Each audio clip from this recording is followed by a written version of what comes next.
specifically Black Nerd issues and POC issues is because there's a lack of representation and diversity within the geek space for people of color and Black people to see themselves and hear their voice. I'm still dealing with this myself. Like, I can't believe it's accepted for me to just be Black and be into all this stuff. What is your personal biggest challenge running your channels that you face outside of your time management skills, outside of your consistency skills? Welcome back to Content Bebop, another episode with my buddy Mark Leary over here. What's going on, everybody? From Blerdography. Yes, Blerdography. One of my favorite YouTube channels, just because I'm so close to it, I can see the progress and the growth from my buddy over here. What? Today is all about upliftingness and positivity. My boy been on the journey for a minute. It should probably be hitting a little harder than it is, but that's what we're going to talk about today. But I do mean what I said. I actually do like your channel. I watch all your videos. Maybe a little less recently, but especially the first year or so, I was watching everything and multiple times because I just truly believe in people starting their own YouTube channel, man. And you did it. I thought you was gonna stop, but you're still doing it. And I thought I was gonna stop too. It got a little foggy so, there for a minute. But I'm glad you're still doing it. I'm thinking, honestly, if we could have some off-camera conversations, I think it would help you kind of get some steam to continue doing it, because I feel like I've learned some things from my own YouTube endeavors. But we're not here about me. We're here about you, man. So tell the people who you are and your YouTube channel and what's it about. I feel like we literally just went through this whole spiel. We kind of did, but this time we are focusing on it. We are focusing on it. Story, all right, side stories. Main mission. Mm-hmm. What's going on, everybody? It's me, Mark. I am here on the Content Bebop podcast with my boy Marcel, and I am Mark. I own Blerdography. Blerdography is a Black nerd cosplay photography kind of experiment where I dwell in the journey of not only me as a Black nerd, but the journey of other Black nerds and people of color, and representation and diversity and cosplay photography. That's what I got. So why, real quick before we move on, I'm trying to think of a name. Should it be Marcel? On Instagram it's Marcel the Maker. You think I should go with that or just keep it Marcel Williams? I'm doing too much. What the hell does that have to do with what we're talking about here? It just hit me when you was like, I'm here with my buddy Marcel, and I'm like, I need a cooler name. Oh yeah, okay. Am I overthinking it again? Yeah, because what happened to Mars Glass? I don't know. Or no, what was that thing you was gonna? Glass, yeah. You was gonna go by Samuel or stuff. something, Yeah, or Mars Ocean. That was weird. That was Talk weird. about overthinking. My goodness. Analysis paralysis. That's why we're here now, a year later.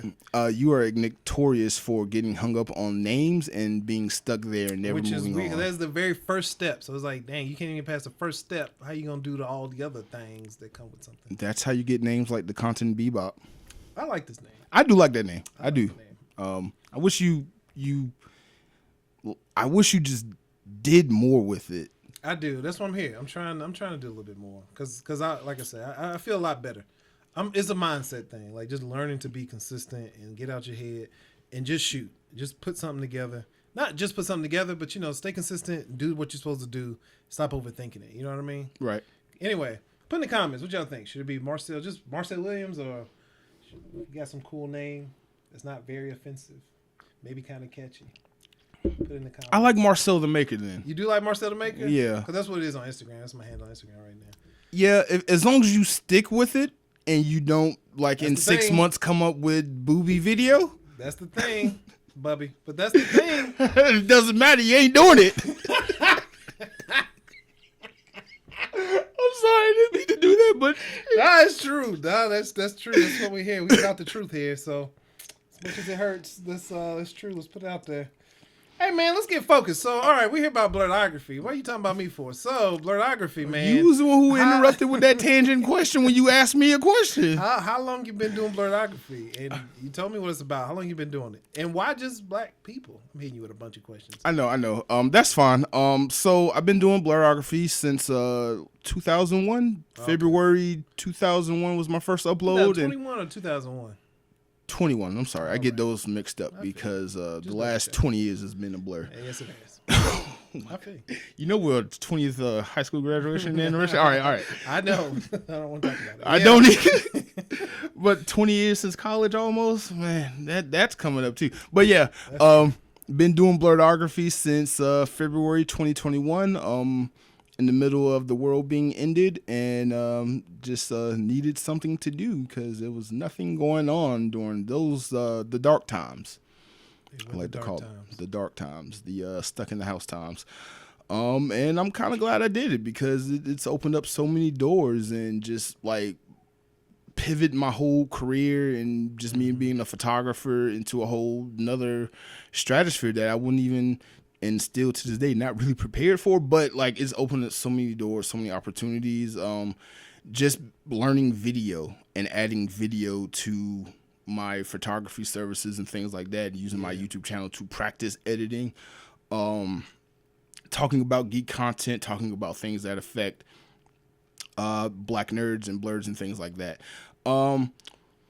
What was the other question you asked? Like, why do I choose to specifically talk about black things? I was gonna bring it back. My bad. Okay. Yeah, I know I hit you with a bunch. Yeah. So the reason why I choose to talk about specifically black nerd issues and POC issues is because there's a lack of representation and diversity within the geek space for people of color and black people to see themselves and hear their voice. So I wanted to create my platform to not only see my own voice and my own representation out there, because I don't see anyone that looks and acts like me out there, so I gotta go be that. But yeah, so by doing that, I'm also gonna bring up other people who have voices and who do things within this geek space. And have my platform be a platform for them to be on their soapbox and see and hear themselves speak. Because there's a lot of issues that go unsaid within this community. Like what? There's racism issues. There's misogyny issues within the geek space, within the blurred space. The fact that the blurred community is still like small and growing. But it's ever growing and getting bigger and bigger and bigger and becoming something bigger than its own self now. I feel like, just personally, I feel like that. No, I feel. So yeah. And then more importantly, black people are nerds and geeks too. And I got tired of spending my entire adolescence life being made fun of for being into like Power Rangers and Transformers and stuff because I'm black. Black people don't do this and black people don't do that. I got tired of hearing that. Black people do all those things. We definitely do. Let me ask you something. So do you think that's part of like an old mindset? Because we're not old, but we do come from a different time. Yes. That's only just recently changed. So it kind of makes us feel older than we really are. Right. But it's just became cool to be a nerd. Like dudes that are into the MCU are getting girls now. That was not the case for me and you in college, or you know what I mean? Like high school. No, none of that. No. That's new. So it's like, do you think that helps? I don't know. Like, do you think that still resonates? You know what I mean? That black people don't do these things? I do, because even in the back of my own mind when I'm doing some stuff, I hear that voice, like not even like my dad or my mom's voice, because they were kind of nerdy in their own right. Especially my dad. Yeah. Dad is the whole reason why I'm into nerd stuff. Yeah. But like my family, black people don't dress up in cosplay and do photo shoots and all this. And I'm like, yes, we do. Like, stop limiting the potential black people. That's you true. limit the potential by saying these things. Black people don't listen to rock music. Yes, we do. I fucking love rock music. Sorry for cussing. It's all good. I do too. I was just listening to Linkin Park going down memory lane the other day. Yeah. I know that's not like the most rock of rock, but it's not. No, I get it. I get it. Yeah. System of a Down. I was going through that the other day. Yeah, trying to show my wife that she's not fully on the rock train, but she will let me play it in the car. Wow. As I don't turn it too loud and don't play it for too long. I never thought Jessica would kind of get into that. She's straight Beyonce to me, I think. She kind of is. She's very like soul sister-ish, but I'm trying to let her know there's other types of music out there. It is. She might be interested to know that right now in the rock game, it's rock music got black. Oh, did it? Yeah, in the last couple of years, rock music has gotten black. There are way more black rock bands, way more black lead singers. Black women in rock music now. I wish I could be more specific and give you names of these groups, but I am literally Just in learning. general, though. Yeah, I mean, I'm Okay. literally learning because like like you, I was in the rock and then hip hop and the R&B rap. Then I got out of music altogether and was like, hey, just like educate yourself, business, podcast, books, things like that. And I'm just now getting back into the music scene. I was like, oh, what's rock been up to the last 10 years? Oh, rock you're went right. black. I have not really heard rock since like high school. Yeah. Like, I really have not really been listening to it like that. But it's a lot of good things out there. I feel like we got off subject again, but but it's fine. yeah. Whatever. Just fast forward. But all right, yeah, man. No, I feel you. So good stuff. Good stuff. That's why you choose to follow, right? So the question was, I forgot how long I've been doing blerdography and why I do blerdography, and I do blerdography because of this whole stigma of, you're right, we grew up in this generation where black people don't do this and black people don't do that, and it was uncool for black people to be into anything that we're into, which is weird because like we also grew up in that Dragon Ball Z era, and like my whole entire household, you remember this from like middle school, everybody in my household coming home at 5 o'clock to watch Dragon Ball Z. It was cool to be into Dragon Ball Z, but like as soon as Outlaw Star came on, you a fucking nerd again. Yeah. That's true, actually. Yeah. You're right. So like that whole thing is weird, but like I feel like because I'm still dealing with this myself, like I can't believe it's accepted for me to just be black and be into all this stuff. Like it boggles my mind. I said this at DragonCon during the Black Geek shoot. Like it's hard for me to accept the acceptance because like I didn't grow up in that generation where it was okay. Yeah, I hear you. That's kind of where the question. Oh, that was where the last question came from. Like, do you think it's still kind of? Is this still a mindset? Like, because it's cool now. So do you think you're kind of perpetuating that old mindset by thinking like, thinking the way you're thinking, or? Yeah. And I'm constantly trying to challenge my own mindset to get out of that mindset because for me now, the biggest challenge, is accepting the acceptance. Like I said, like it's, I cannot accept the fact that people are just accepting me for me now. I know it's hard, right? Yeah, like, I'm a black man. Do you think that's part of like a victim mindset a little bit? Yeah. Do you think that's part of a kind of testing the grounds here, but do you think that's kind of like a black people problem? Do you think we play, well, as a black person, I will say I do think sometimes we do play victim a lot, more than we should sometimes. Do you think that that's part of that? Do you think it kind of perpetuates that? You know what I mean? That victim mindset that you can't accept. Because I feel you. I actually understand where you're coming from. I'm not attacking anything, but do you think that kind of keeps pushing that? Because it's cool now. It's fine. You don't have to keep thinking, outside the box. You cool now. You know what I mean? I don't think it's a victim mentality. I think it is a remainder of survivor mentality within the older black community, like our parents and grandparents. They grew up in the civil rights era, segregation era. They had to assimilate to survive and just to get by. Couldn't even be left alone in their own communities and things like that. And now that it is more accepted to be black in America, that's a weird statement to say, but it's more accepted to be black in America, even though it is just as bad to be black in America now as it was 60 years ago. I don't know about that one.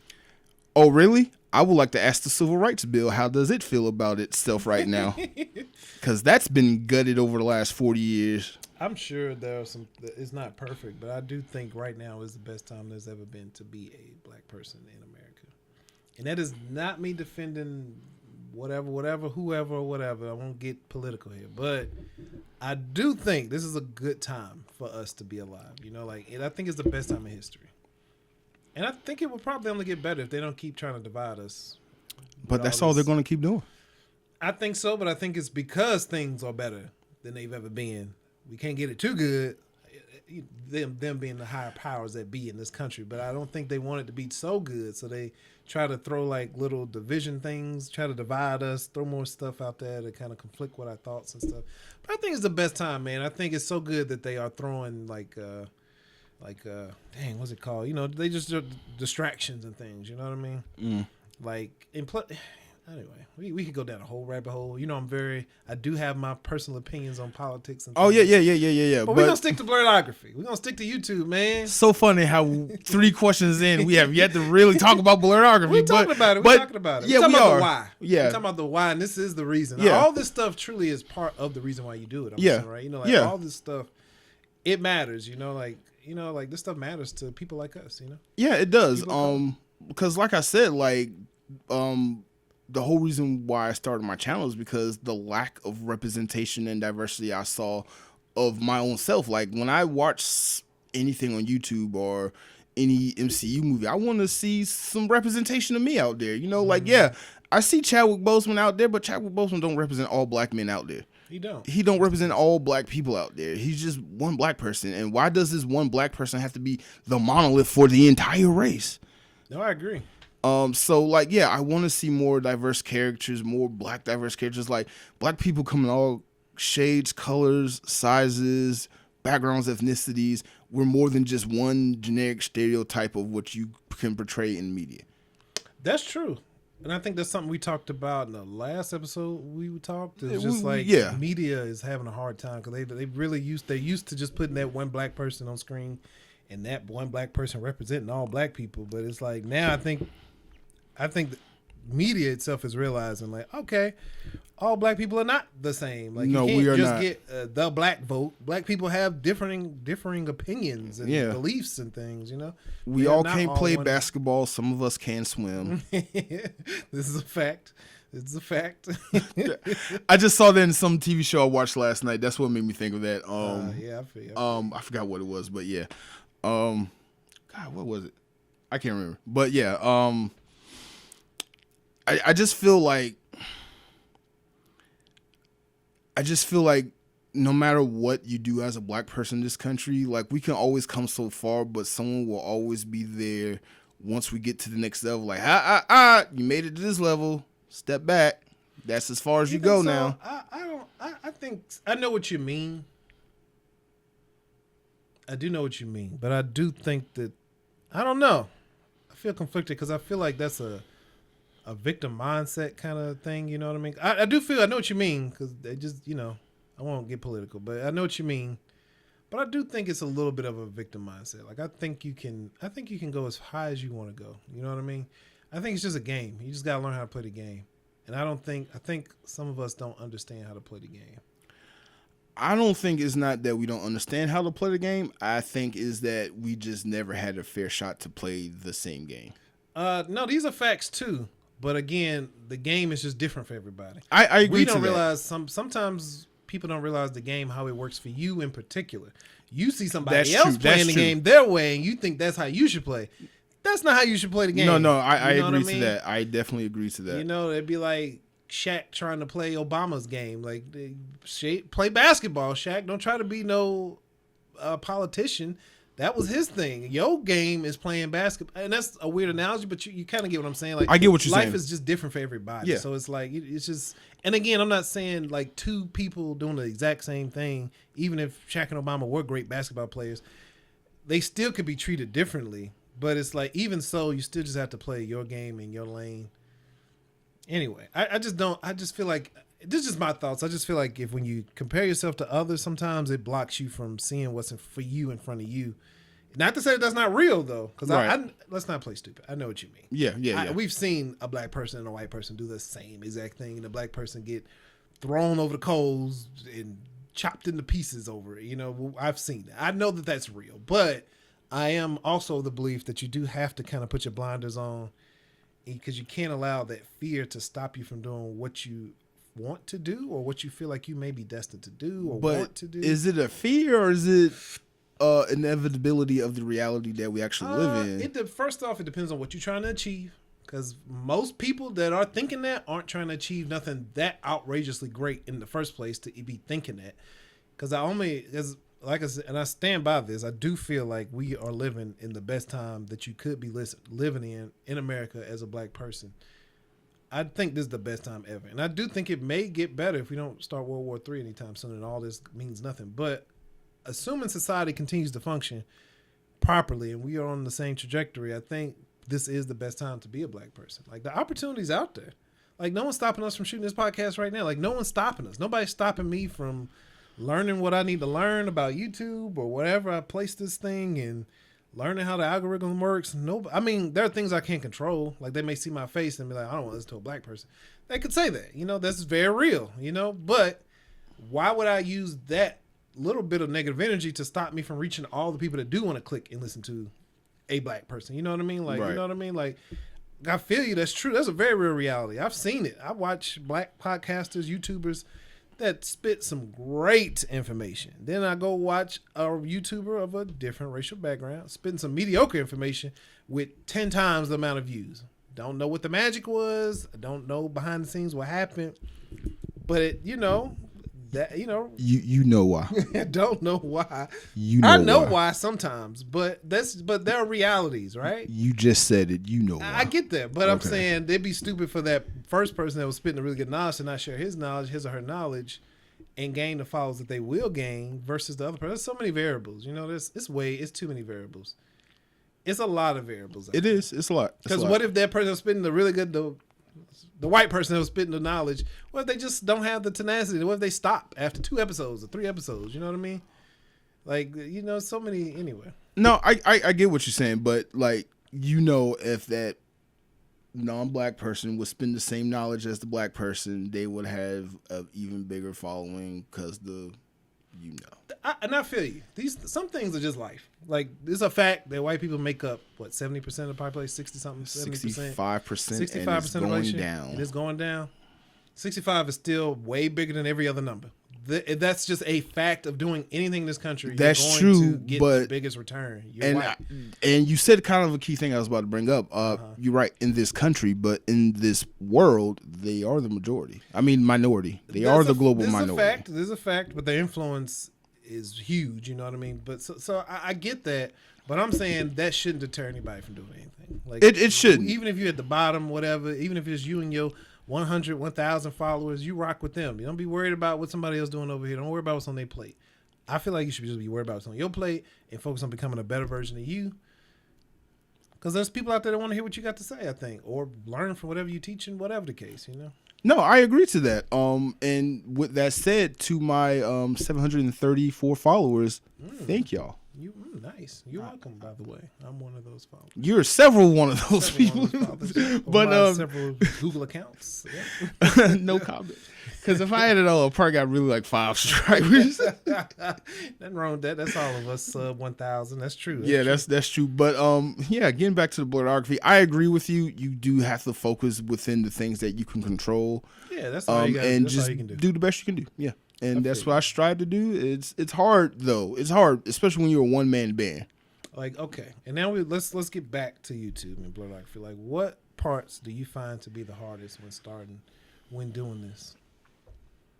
All of it, especially starting up. All of it. All of this was daunting. Okay, and all of it is hard. But what's the hardest part for you particularly? Because all of it is hard, and it's different for everybody. That answer could go 100 different ways if you ask 100 different people. Me and you talked about this on one of your podcasts before last year because we was talking about like working overnight and then also being entrepreneurs, and we brought up like, why is it so easy for us to go work at this TV station, do all this stuff for 40 hours a week, and then we come home and we can't even put 10 hours in our own stuff because it's that sticking to my schedule, sticking to my routines, sticking to my editing, my posting schedule, my recording schedule, not postponing interviews because I'm tired. It's literally just, I'm the booker, I'm the bookkeeping person, I'm the editor, I'm the host, I'm the cameraman, I'm the administrator, I'm the guy that works on the website. I don't have a website. I'm the guy that's doing everything, and it is hard to do everything in your business when you can't I can't delegate tasks because I'm the one delegating the tasks. I'm doing everything.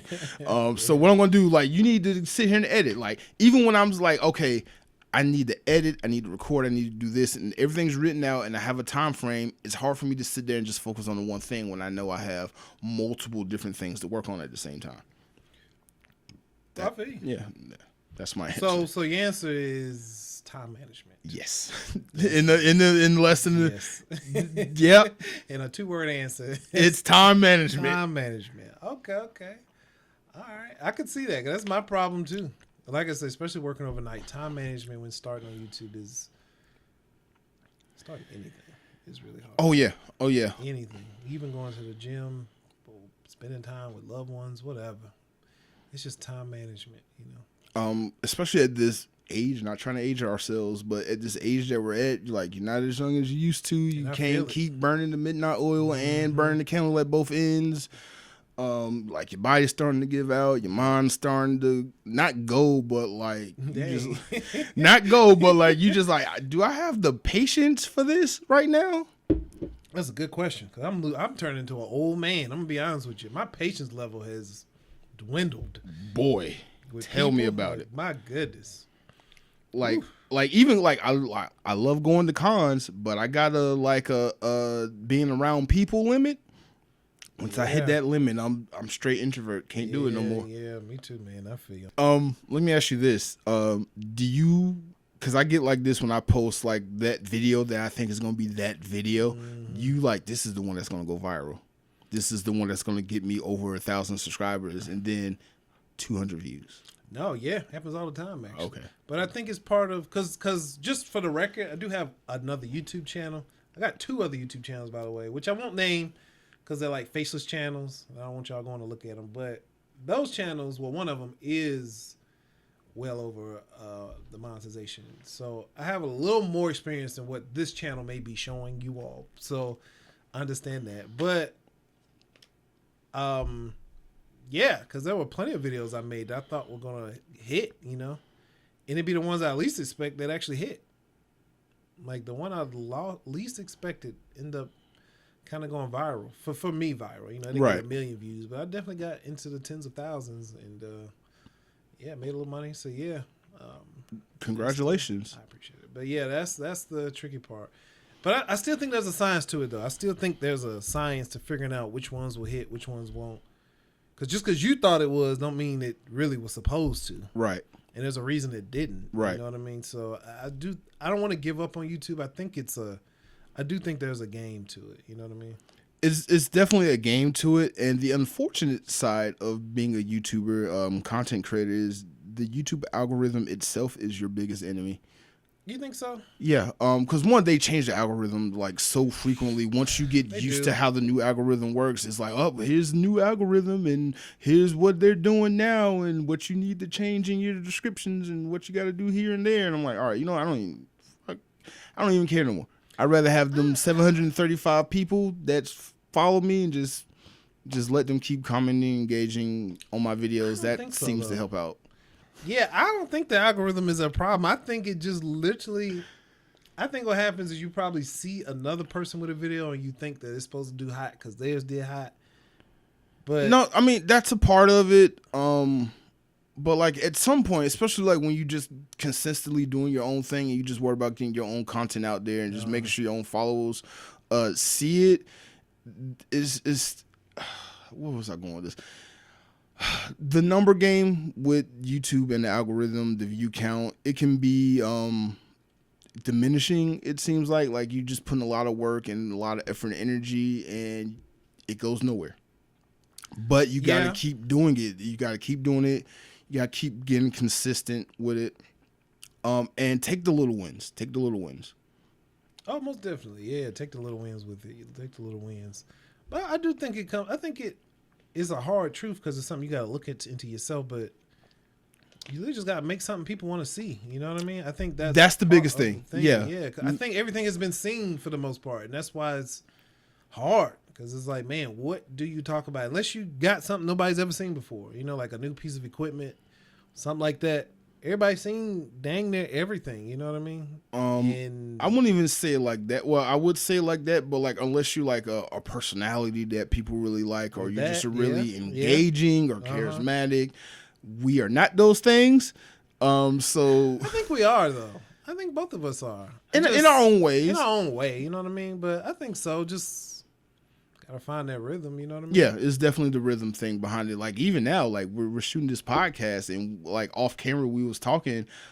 just to ourselves, like we both still get nervous when it comes to doing our own podcast, sitting down, just starting up and getting that first 3 sentences out your mouth is hard sometimes. It is. As a content creator, YouTuber, what is your personal biggest challenge running your channels that you face outside of your time management skills, outside of your consistency skills, issues? Studying. The biggest issue, because like if I can't say consistency, which I said earlier was my number one, and I can't say time management because off camera we do work overnight, so it's tough kind of building a schedule sometimes. Yeah, just FYI. But if I can't go with those 2, which are the top 2, but if I can go to third place, I guess it's just figuring out which videos to make. You know what I mean? Because so like keyword research and again, it goes back to it being an actual system that you have to learn. I think, especially for myself, even if you go back and watch some of the older videos I've done, even on this channel, they've just been videos that I want to make. Like the one where I went to like, was it Pop Shelf or something? And I was discussing like content creator tools and stuff I found in the store for like less than $5. I'm thinking that's going to do good, but I don't think the numbers were that great. But you know what I mean? So it's just like figuring out what will actually work versus what will really work. You know what I mean? Got you. You think something to be hot, but it really ain't. And you know what? A tie though, maybe. I don't know. Maybe you delete that answer. It just hit me. Maybe delete that answer. Thumbnails. I think thumbnails is something I've been researching lately, looking up. Because like I said on this other channel that I would not name that I do, but it's like the thumbnail. I'm realizing like, so I'm looking. I'm not the only one doing those kind of videos. So I'm looking at my competitors and stuff. And I'm like, dang, these videos are actually worse than my videos. And they're getting 500,000 views. Why do I only have 5,000 views on this? And it's like, all right, maybe it's the thumbnails. Because the thumbnails look pretty good. And I'm like, all right, let me study thumbnails. I downloaded this thing. It was like some videos on YouTube I watched. And he gave like, I wish I could cite the guy. Because he did really good, man. But he probably don't need me anyway. Because his video had 1 million views. But he went over like the breakdown of YouTube thumbnails and stuff and psychology behind it. And like I said, it's really a lot to it. It is not just throw something up and see what happens. It is, man, thumbnails alone, I feel like you could do a college semester course on, and still not have it all. I'm going to be honest, thumbnails should not be that complicated, but it is. They shouldn't be, but getting behind a person's thought process on what they want to click on is very complicated. Yeah, I try to pay attention when I'm on YouTube, and that was my next answer after thumbnails. I forgot already. Whatever my other answer was, it would be just studying the platform of YouTube in particular. You know what I mean? Just studying it, because like just watching what I don't normally watch. Because sometimes you get caught in your own little algorithm bubble, and it's only showing you videos you watch. Right. So all I'm seeing is geek nerd stuff, camera stuff. Right. Mobile games and stuff. I'm like, crap. I'll never learn, so I try to go on the trending page, and I'm like, all right, so regardless if I like it or not, this is the stuff that's trending. What are they doing that's differently? Because I at first, for a long time, I didn't like Mr. Beast, not personally, but I'm just saying it just wasn't my type of video. I get that. But I was like, there's a reason he's number one. Let me watch his videos. And like, it's a lot of notable cues from the stuff he does. And there are other people breaking down his videos that I've learned, and it's just like, man, it's a reason he's number one. Right. It's not just because he does do crazy outlandish stuff, but it's like a gumbo of a lot of like his thumbnails are a particular way. The way he edit the videos a particular way. The way he start the videos a particular way. His end screens are a particular way.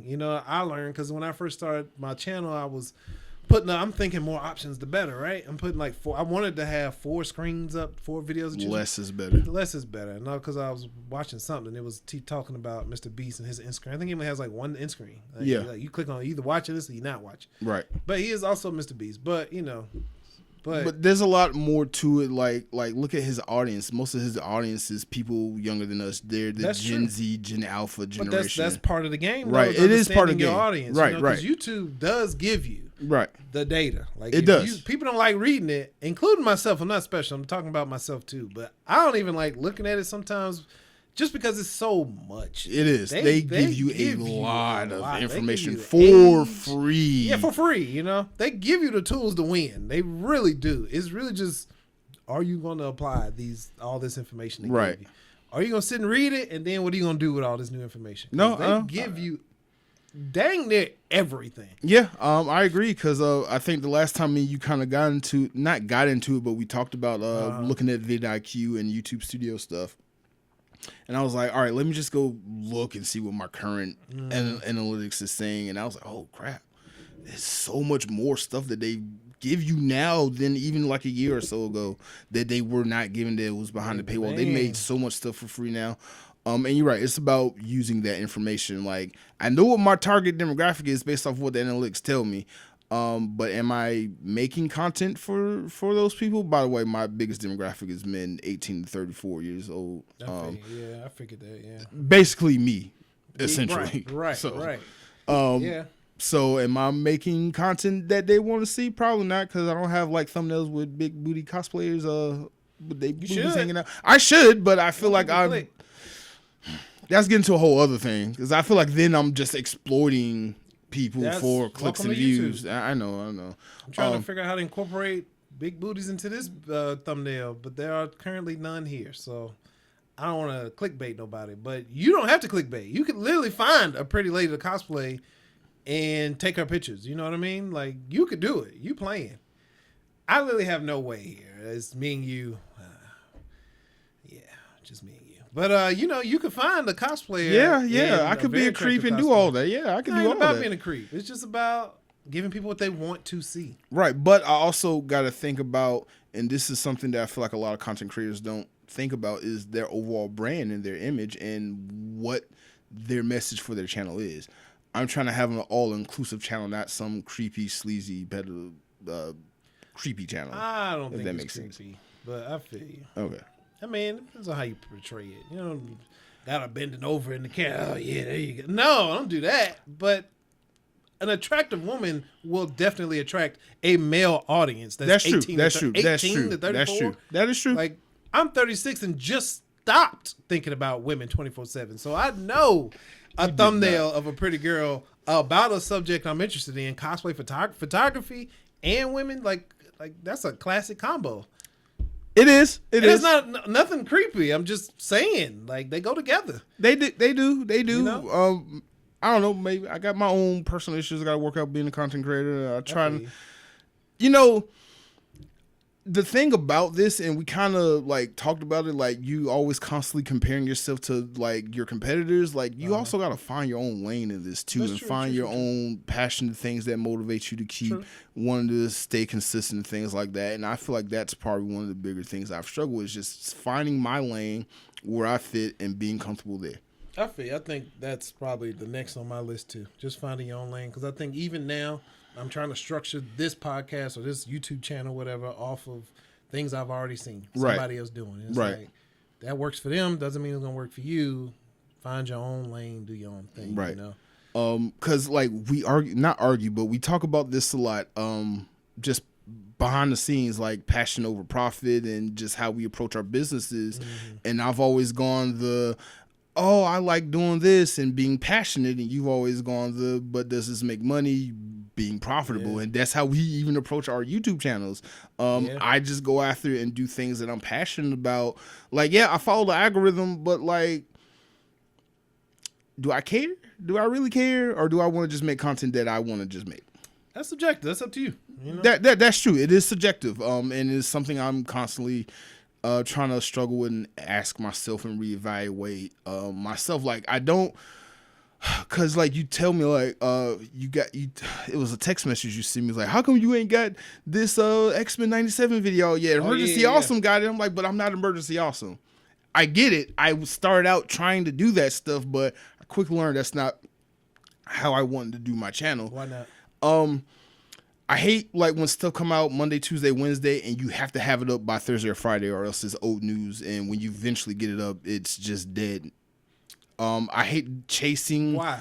Because I'm lazy.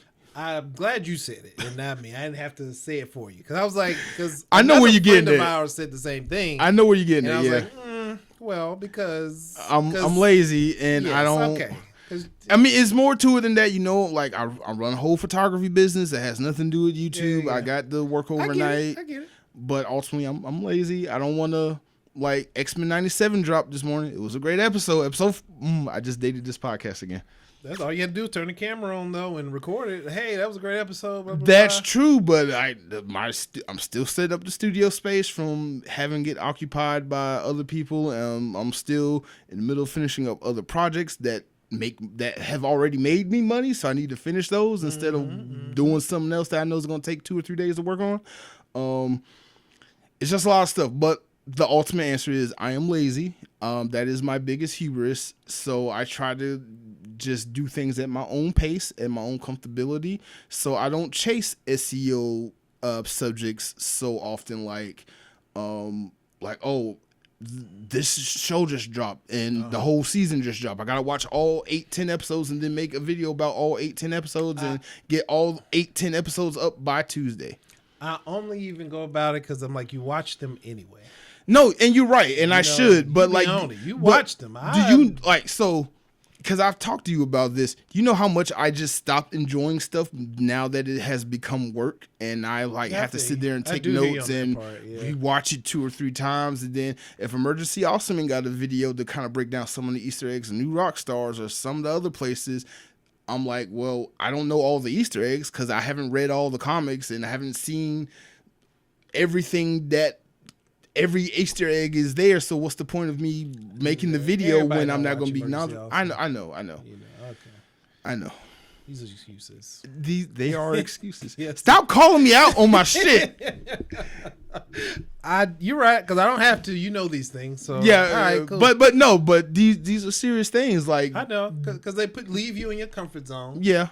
And I mean, don't get me wrong. I'm talking to myself too. So again, it's not an attack on you. I know. I'm not taking it that way. But this is something to just learn from, because even people watching, like, you want to start a YouTube channel, and you're scared of because somebody else is doing it already.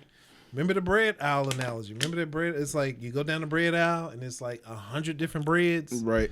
You still have to find the one. It's going to always be that brand that most people are going to, the Nature's Own, the Wonder Bread, the value 97-cent loaf that most people are going to gravitate towards. But there are so many different types of bread on that bread aisle that don't mean you don't put yours out. Like that is true. Still put your stuff out. That is true, and that is like you. That is true, and that is something I'm always thinking about. But again, I know what my issues are. Uh-huh. I'm well aware of what my issues are, and I'm getting better.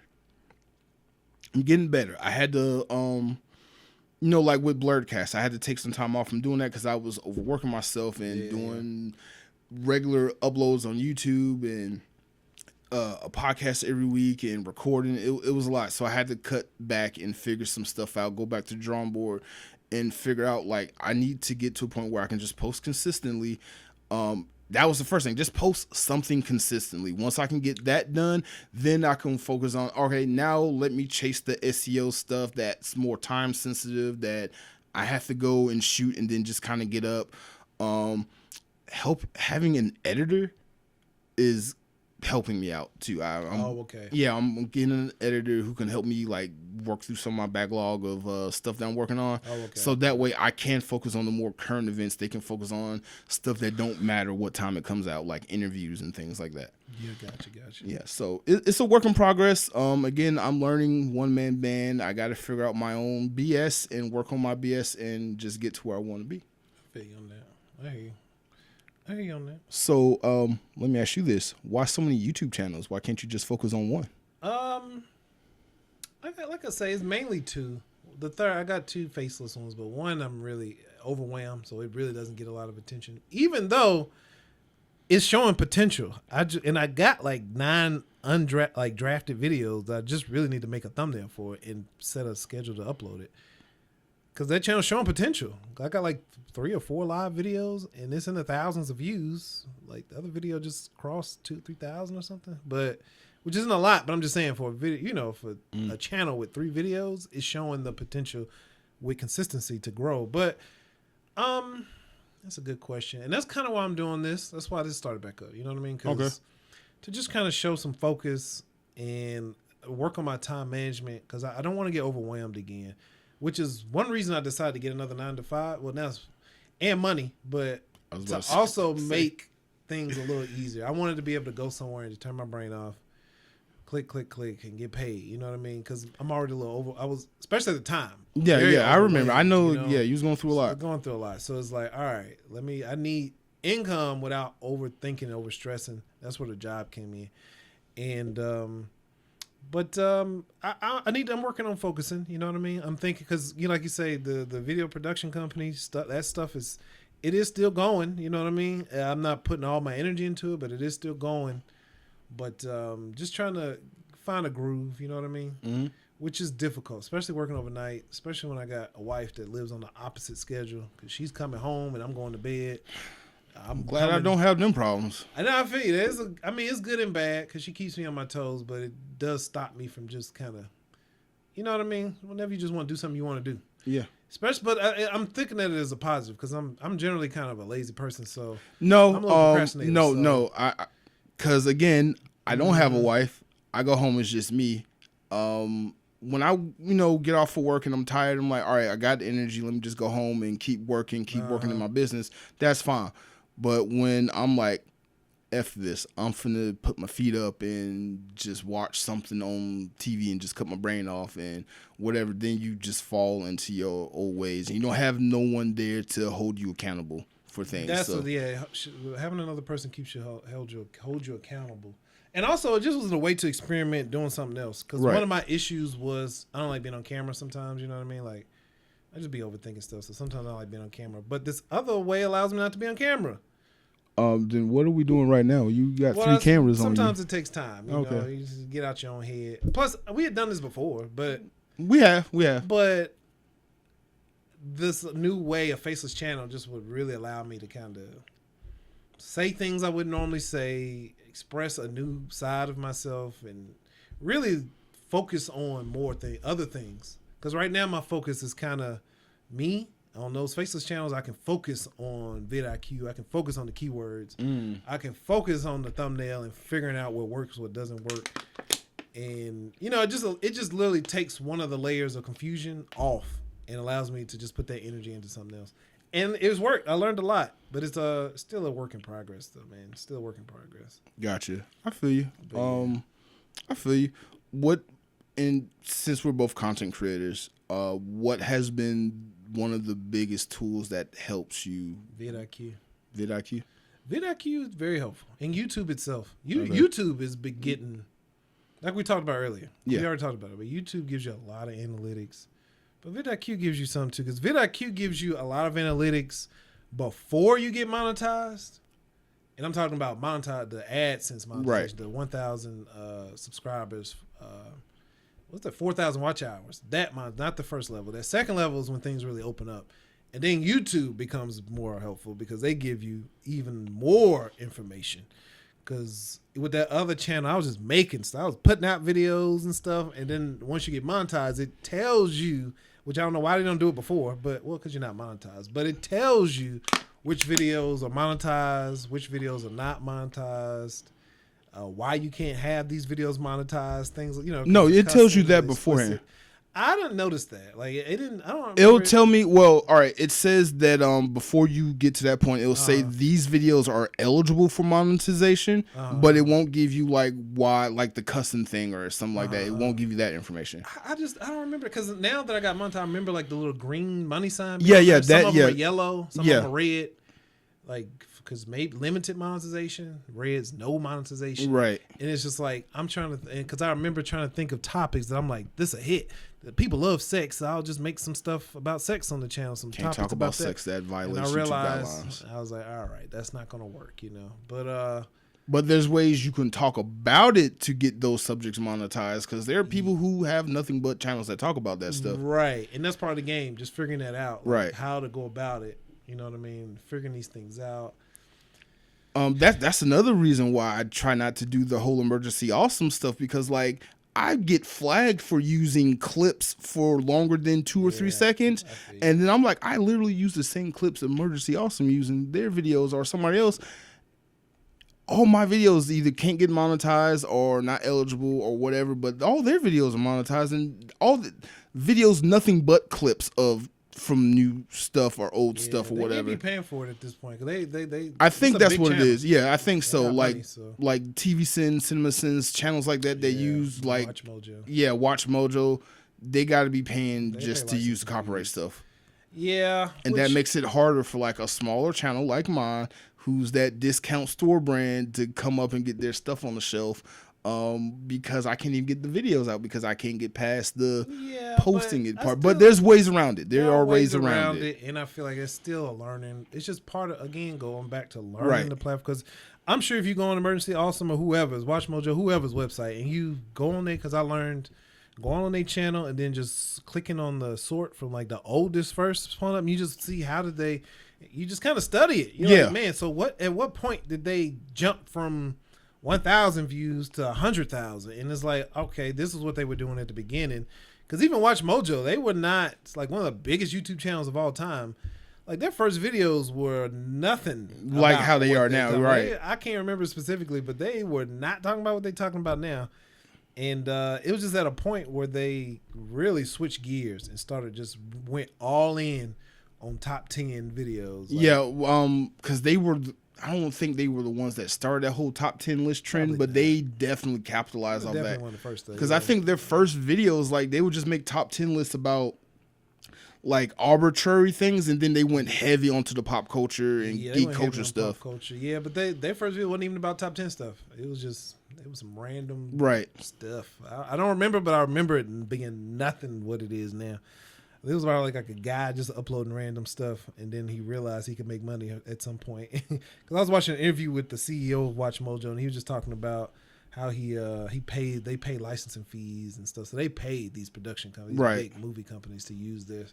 So that's why they never get flagged. But there's still ways, because man, even so, because I know there's another not loophole, but like a little hack for newer channels sometimes for movie reviews and stuff like that, pop culture stuff. But like, so me and my wife, when we go watch a movie, the first thing we do when we get back home is watch movie reviews. Right. And it's Same here. We've noticed that the big movie reviewers, was Jeremy John and the other guy, and this is my favorite guy, and I'm forgetting his name.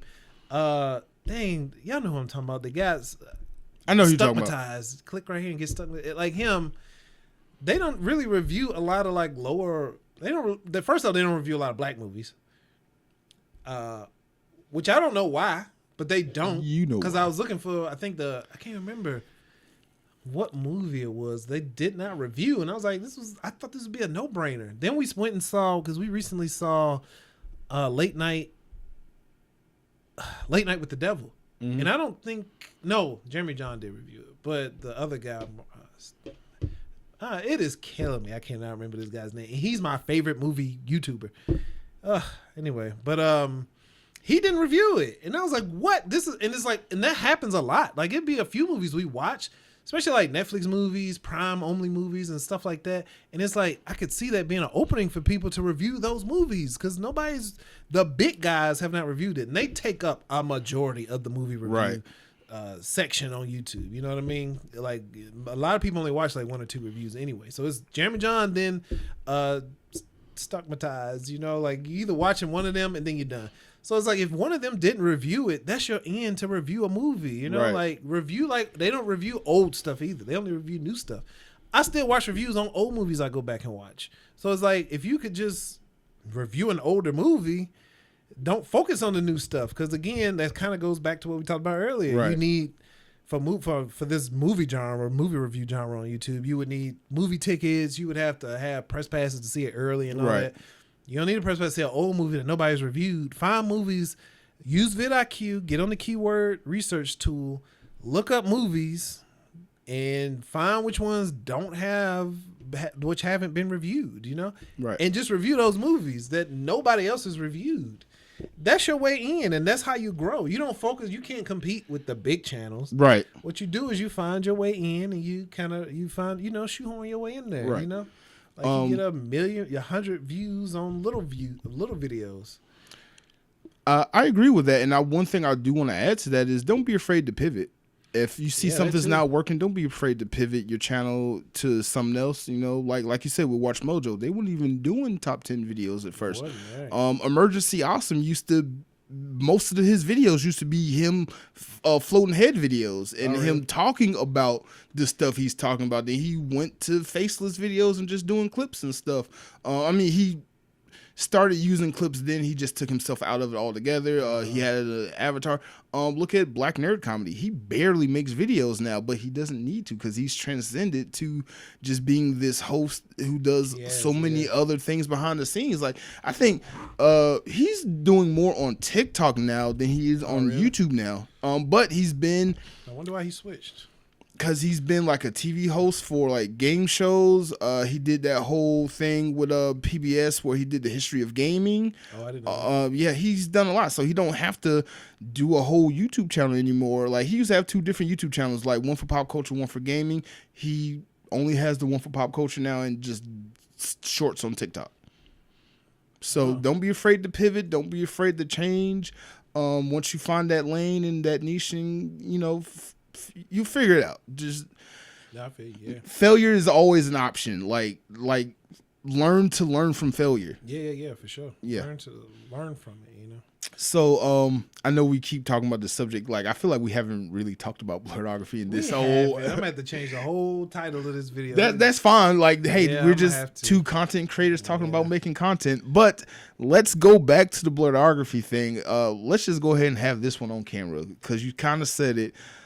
If me and you really sat here and talked about like stuff that how we could help each other's channels and stuff out, let's do that. Like, okay, I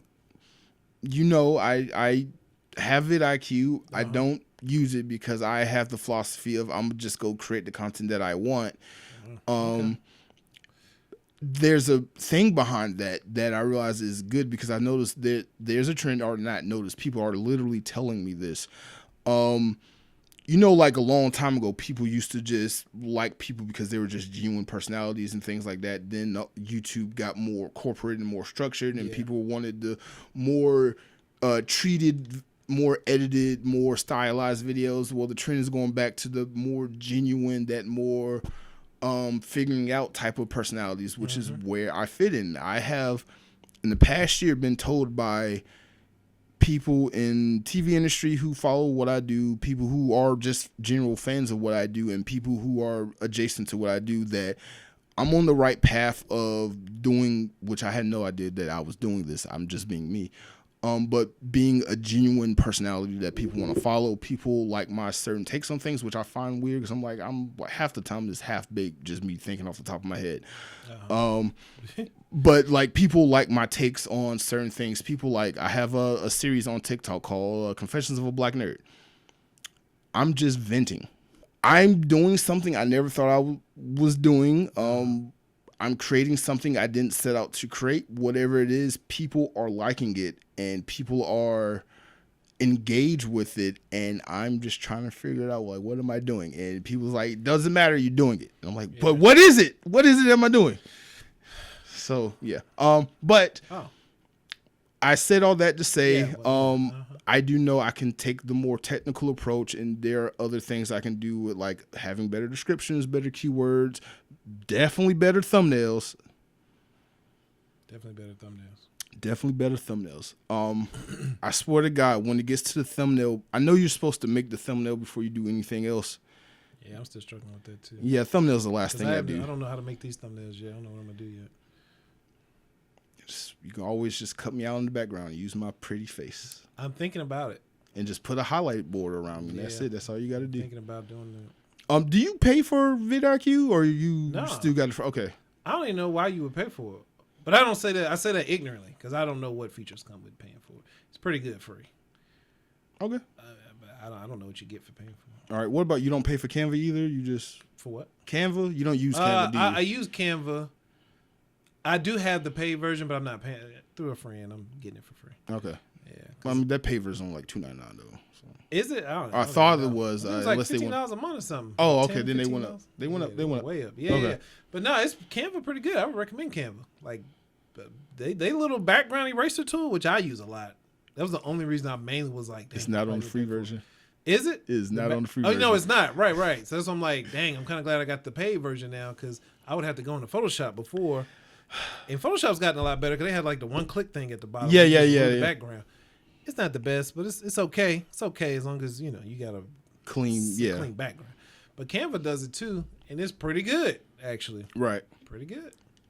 So that alone is kind of not having to open another program and then save it, then re-import it. Yeah. That's why I'm like, man, thumbnails, if I got to open up Photoshop, if I got to do this and that, if I can't do it all in Canva, it's a wrap. And then to be honest, about time, because that's the last thing I do is make the thumbnail before I hit post. It's the last thing. I know. Same, but it needs to be the opposite. I know. Same, yeah. Because I'm like, because then I know how I am, I'll get stuck on doing the thumbnail and won't do anything else until the thumbnail is done. I'm like, but I could fill out the description, I could do the keywords, I could do all this and that. Yeah. I am doing because it's free and incorporated into YouTube Studios now, the vidIQ feature of the title recommender. I am using. They give you like 3 or something a month or something. They limit it.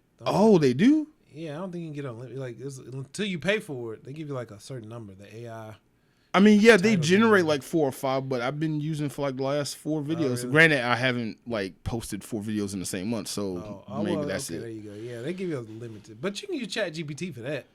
Yeah. ChatGPT got a free version, so I got the paid version, but they give you a free version, so yeah. Okay. Cool. So one thing I want to say for you, especially for the content bebop, especially when you stopped because you had such good momentum. I feel like I had good momentum, right? Because it was it was just after MomoCon. You had posted the Afro Coco Post video. That was the highest viewing video I had. Yes. It's like 1,000 views. 7,000? No, at 8,000, 1,000, 1K. Okay. I was about to say, I was like, because I'm like, I was doing playlist runs for that. I get it up there. It's like 1,000. I think because she's an attractive girl and like her face was all in the front. Plus, she's very popular. And she's popular, right? Yeah. So, I feel like it did better than all the other videos. But like you had so much other content that you could have brought out, but you just kind of stopped after. It's me. I know. That's why I'm back, because I think I have a new mindset and I'm just trying to push the work through. I think, so one thing I've struggled with in the past was thinking I needed to be motivated to do things, because I'm an artist too. I do like business, but at heart, I've had to learn to be a business person. No, I'm born one too. Shoot, you can't see it on camera, but that NW cleaners, cars washing for $8, mowing the lawn, that was when I was like 9, 10 years old. So I've always been kind of entrepreneurial driven, but I'm at heart an artist. Yeah. So I always, throughout my life, felt like I needed to be motivated or passionate about something. Mm-hmm. But then I realized, like, man, you're not gonna always be passionate. You're not gonna always be motivated. Sometimes you just gotta shut the F up and do it and do the work. Yeah. And this is just doing the work. Like today, I told you I didn't even feel like doing this today. Like I was downstairs on the couch before I text you, and I was tired. Like I work overnight, I'm tired, and I was up all night editing this movie on Premiere. I'm tired. But I was like, it doesn't matter. Nobody cares. Just right. Like, nobody watching this cares if I'm sleepy or not. Just like, hey man, get on with the interview, But so I kid you not. Once I realized nobody cares how tired you are, nobody cares. It just depressed the crap out of me. It does depress you, but it kind of puts things. In perspective. It does. It puts it in perspective, and like you just got to get it done. Like I'm so behind. Man. Nobody cares. Just get it out there. I learned when dealing with my mother, because I was like, man, don't nobody even care what I'm going through right now. I cared a little too much, I think. But some people care. I mean, you did care. Yeah. You actually offered to come help at times and stuff, but I would go to work and I'm like, man, don't nobody even care that I literally just got through doing something that I'm sure nobody else in this building will probably ever do in their life. And nobody cares. So it's like, yo, you either just going to do the work or you're going to go in the corner and cry, or you're going to just turn into a miserable person that's always playing victim about everything. Which you can do all three. You can do any one of those 3 things. Like life is up to you. You live it how you want. Right. But I just personally don't think that was the best route. It was like, yo, you either going to do this or you're not. Like, right. Nobody cares what I just went through before I got into work. Because at the same time, I don't know what the other person next to me went through before they got into work. That's true. That's true. And pain is subjective. So, they might be like, screw what you had to go through. I had to do this. I stubbed my toe before I get like, all right, that's what your pain is. But it's subjective to everybody. Hey, that stub toe shit really hurt. I get it. That's not a pain that just go away. It lingers. But no, like compared to what you was going through, I get it. I get it. So, I think the mindset is just stop thinking you got to be motivated, man. Like, just get up and do it. Yeah, you just got to set your mind to it. Just like, this is what I'm doing. It don't matter. And I think my problem in the past is just getting bombarded with other people because I'm a nice guy. I like helping people. People ask me for stuff, I help them, I think people don't ask for help from me as often as they could because I'd be even more distracted. But we know a friend, I won't say his name, but he does movies and stuff. He asks me for help all the time on set, and you do jump always and help say him a yeah. lot. Like I just said yes to something, and I don't even know what it is. I don't even know what I'm getting paid or anything. I just told him I'd help him, and it's and that's fine. That's an extreme. This is an extreme example, but it's fine. But it's also like that's gonna be time away from me doing what I gotta do. There's gonna be a time away from the content bebop. Right, like coming to help the Content Bebop make podcasts when you got paid work at home sitting on. No, exactly. But I get it though. I get it. I agree. But like in the case of that one friend, I would say a mutual friend. Like I know you. If someone's doing their thing and just continually doing their thing, you're the type of person where you will help them because you see them helping themselves. Yeah. So like when you saying you're going to go help this person. Like, yeah, it is taking time away from you. It is you going to go help somebody else, but you're helping somebody else who you personally believe in, who's actually going to do what it needs to be done to get the job done. And that's why you're going to go help them. That's why you help me, I feel like sometimes. Because you see that I'm doing my own thing, and I'm not always stuck on stupid like some other people. And just never progressing. At least I'm trying. I'm progressing. No, I agree. I agree. The person in question, like, you would go jump and shoot a movie. No, nothing. You're just that person. If I came to you and said, "Hey, I got a movie idea," you'd be like, "All right, I'll be there." Yeah, true. It's like helping, like when you're on the side of the road, you're driving by somebody on the side of the road, you see them.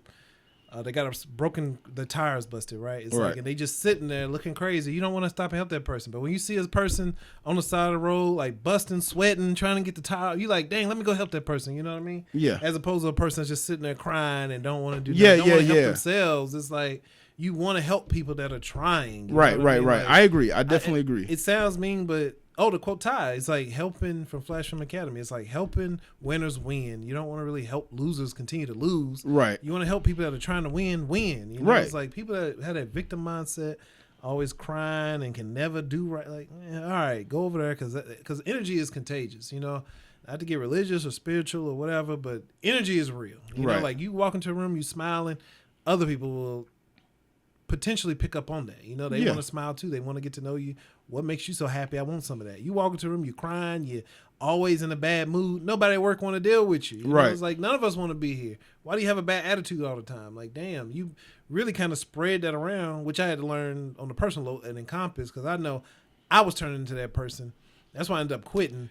I was like, I don't even like the person I'm turning into. You were definitely toxic. I was very toxic, and I hated who I was turning into. I didn't like being there, and it hit me. I was ruining it for other people. Everybody didn't feel the way I felt. Yeah. That's why I used to like working there until I listened to you and the other person. I was like, man, this place. The other person, the reason I wanted to quit. I was like, I can't deal with this every day. But then it was turning me evil, and just my energy was getting messed up, and I was like, it's not worth it. Like, I'll just take my chances freelance. I'm not finna be stuck here. Plus, we wasn't making a lot of money anyway. Right. Like, what do I have to lose? This crappy health care they're giving us. With a $2,000 deductible, which you got to go in there with a heart problem to even finally get the health care that they give me. You're like, get out of here. I try to look at the positive sides. At the positive sides. I like crappy health care. It wasn't even worth holding on to. I like not having to worry about rent every month. Yeah. That's a very nice thing, I'm just going to leave it at that. I have a lot. All right, I'm going to just say this because, all right, we worked at the same TV station for 3 years. Yeah. I got the axe first. You left voluntarily. For like that first year, I was enjoying myself. I was learning new stuff. I was blah, blah, blah. Then I started listening to you and the other person. I started being a negative Nancy, started being the best CD student I can be, to not bring attention, but to also not get the axe or whatever. And I noticed once I got let go and I went to another station and I started, like, it was just me. None of y'all were in my head.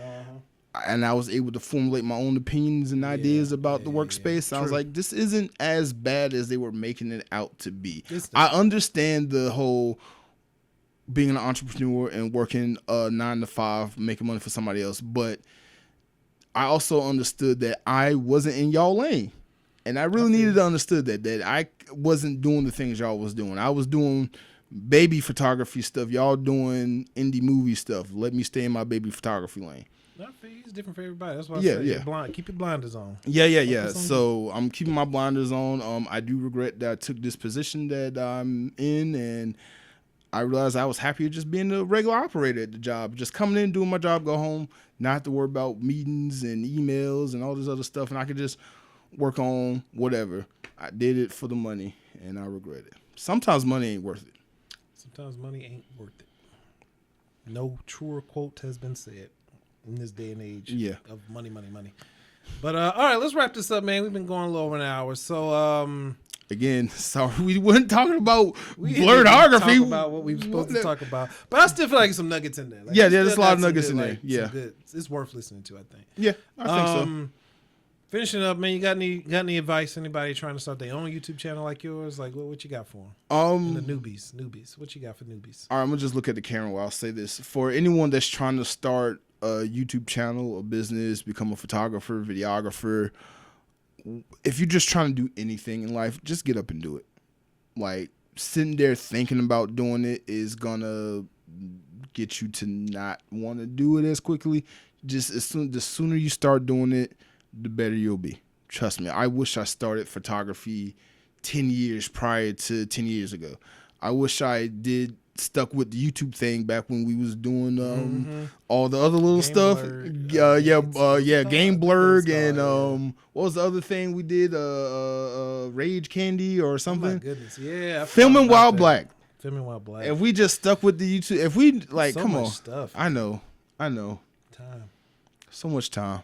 But I mean, I'm glad I went through those things because I learned. Just because you have a group of friends that are interested in the same thing don't mean all y'all need to work together on the YouTube channel, because that's true. Yeah, sometimes. Remember Third Shift? Yeah. Oh yeah, man. How many things have we done together? Yeah, a lot. That was cool, but just the people. Yeah. Get everybody on the same page. Yeah. I've gone a lot, and I hate saying this like this, but I've gone a lot further by myself than with working on the team things. Yes. And you were one of the people that taught me that, and I was like, no, we can do all this together. Nope. Go by yourself. Nope. And there's nothing wrong with working with others. I just think everybody need to be equally yoked, and when you work on a team, especially as many people as we had on there. Yeah. Everybody wasn't on the same page. Yep. Like, people were late, not showing up at all, canceling last minute. Now we got a 3-person podcast and it's supposed to be 5-6 people. So it's like, one, we just having fun talking, doing us, and then the next episode we all got to be corporate because somebody worried about a Disney job all of a sudden. I'm like, but Disney ain't finna watch this. Well, maybe, you'll never know. If I can add one more thing. Well, go for it. You done? No, go for it. I would say if you're starting on getting on YouTube, or you're just trying to start really anything, just make up your mind to do it and try to be consistent. Because I think that's, again, I'm only telling my story, but consistency. I think that's the hardest part, to be honest. Yeah. Staying consistent. Believing in yourself, staying consistent, and just making your mind up that this is what you're going to do. And just give yourself a time limit. Because, I mean, the worst thing you can do is do it, stop, and then you beat yourself up over it. Like, I thought I was supposed to do, I'm a failure. No, just, you, and it, it's probably harder than what I'm saying, right? Like, but it really isn't, because it's as easy as that. Make up your mind that this is what you're going to do and stick to it. I agree. And give yourself a time limit. Hey, I'm going to give this all I got for 3 months, 6 months, 1 year, and find a consistent upload schedule for yourself. Like, you have to find a consistent schedule. That way, it kind of holds you accountable, because it's like, all right, I know every Friday at 1 p.m., I have to upload something. Somebody's expecting, even if it's not just you, tell your wife, tell your boyfriend, tell your girlfriend, your child, your best friends, tell somebody that you know is watching your stuff. That way they can hold you accountable for it. You know what I mean? Like, tell your best friend, somebody, just so they can hold you accountable. Like, hey, man, it's Friday. It's 1:30. I thought you said it was going to be up at 1. You'd be like, all right, man, I'm uploading it now, but my bad. You're right. I did say 1. It's not cool to upload it at 1:15. It should have been up at 1, especially when you can schedule these videos on YouTube. You can schedule them. Just put it out on Thursday and schedule it for Friday. Right. Which is one thing that Faceless Channel really, really taught me, because we were doing so much volume that you just really had to really get good at scheduling stuff and coming up with a scheduling thing. But yeah, make up your mind, stick to it, and don't let nobody stop you. That's really all there is to it. Because it's like any show. It's like a show you watch. It's like we talking about X-Men 97. Yeah. Comes out every Wednesday at a certain time. 3 a.m., right? On the dot. Never fails. You have to stick to that. What would the world do? Like, seriously, what would the world do if Disney didn't release the next episode at Wednesday at 3 a.m.? People be like, oh, you thought World War III was around the corner. Like, imagine how crazy that is for you not uploading your video when you say you was going to upload it. You have to stick to a schedule. Like, that's so important. You cannot just upload when you feel like it. Again, I'm talking to myself, but I'm looking at y'all. But it's so real, though, man. Because you have to take what you do seriously and just stick to it. Yeah, because if you don't take yourself seriously, nobody else is. They won't. I've just recently learned that lesson with a close friend. They weren't even trying to teach me a lesson, but I just learned it, just from dealing with them. It's like, you have to take yourself seriously. I'm taking you more seriously than me. And we talked about that. Taking a job more seriously than you take your own stuff. I just spent 40 hours a week on this, working for y'all, and I come home and can't do nothing for me. You got to take yourself seriously. Anyway, anything else to end on that note? That's all I got for whatever this topic was, but that's all I got. Again, doing it wrong. Should have figured out a topic before we got into this. Well, we did. It's just everything just went to like when we're talking about racism and politics. I think that's what curved us. Okay, when we got on that, it went to completely different. Like, oh, all right, we gone. All right, sorry about that, everybody. But this has been Marcel's the Maker's podcast. You can check out this podcast on YouTube every whenever he posts this. Speaking of an upload schedule, I need to get one, but I'm kind of refreshing this thing. I don't know, but I'm thinking every like Monday at 1. What's a good day to be motivated on? I don't know. Monday, I feel like it's the start of the week. Maybe Sunday. I don't know. Not Sunday. Not Sunday. Not Sunday. Well, I feel like everybody's off on Sundays, right? So people are free and off and chilling on Sunday. There's another series I watched that's really good. David Shan's the Social Proof podcast. He releases every Sunday. It's a really good show. You have to check it out. But the Hot Seat, it's really good. Okay. But, are you gonna be ready to release this every Sunday? Once I get started, yes. Okay. Once I get we recording these now at an unknown time, place, and location. But once the uploads start. Yes. Hey, we record these podcasts every Thursday before they're posted. Just so you know. On my days off. So we're going to shoot them on my days off. So right now there's Sunday, Monday, Tuesday. So one of them days, even today is a Wednesday, but whatever. It was supposed to be yesterday. Again, being lazy, consistent. I canceled. I was like, dude, I need one more day to set everything up. Yo, all right, let me talk about that for a second. Real quick. So, yeah. I was waiting yesterday. I was like, all right, I'm going to start my day when I start getting ready to come over there. And then you hit me up right when I was getting up to get ready. And you was like, hey, let's reschedule. I was like, I thought of that because I was like, I know the struggle now. And I know me. I'd be up waiting for your call. I'm like, all right, man, it's time to what time? I was literally sitting there waiting. I was about to get dressed. And I'm like, all right, because I'm going to go load up the car. I'm going to wash clothes once we get done. And I'm going to do this. You threw my whole schedule off. I'm sorry, because you're right. I ultimately didn't. I hate that outside of like cleaning up and getting like running errands, I didn't get any of my editing done. I had a plan and it got wrench thrown in, and then I was like, well, if you're gonna be lazy, I'm gonna be lazy. Well, I owe you. I'm sure I'll be on a Blerdcast podcast at some point coming soon. Yeah, when you get up to date on the stuff. Telling me I need to like go post videos. That's not my stuff though. I get it. Ain't my thing. I get it. That's cool. But none that came out at 3 a.m. You was off last night. Yeah, that's too soon. Like I was editing. I mean, I'm gonna watch them. I'm letting them kind of build up because I hate watching a show and gotta wait till the next one come out. That's why I don't watch TV shows. Period. Or shows. Period. Because you wait for the next one. Gotcha. I just hate that. or the Okay. next season. It's like, oh, it was a cliffhanger. We should I hate really that. talk about that in the next podcast episode where we talk about TV. We should. Speaking of, thanks for joining us. We'll catch you in the next episode. It's already been too long. Damn, this was the longest one. It was. I'm clocking an hour and 20 something minutes. All right.